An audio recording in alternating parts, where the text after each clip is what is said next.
បាទនេះស្រូវដែលខ្ញុំទិញពីខាងគ្រូមកហ្នឹងរយៈពេលដូចជាមួយខែមួយថ្ងៃប្រហែលជាមួយខែ3 4ថ្ងៃហើយ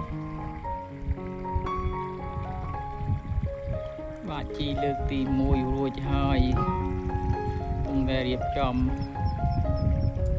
បាញ់ថ្នាំនឹងបាទជីលើកទី2ដីហ្នឹងដូចជាជិត30 អានេះ30 អានេះពីនេះដល់ទៅទំនប់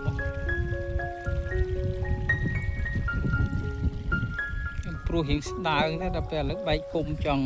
ជិតពេញនេះ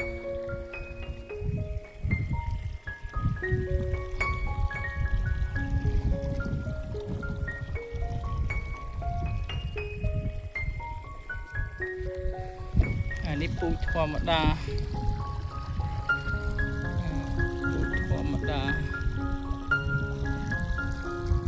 ដីខ្ញុំហាក់ជា2 ហិកតាដែរ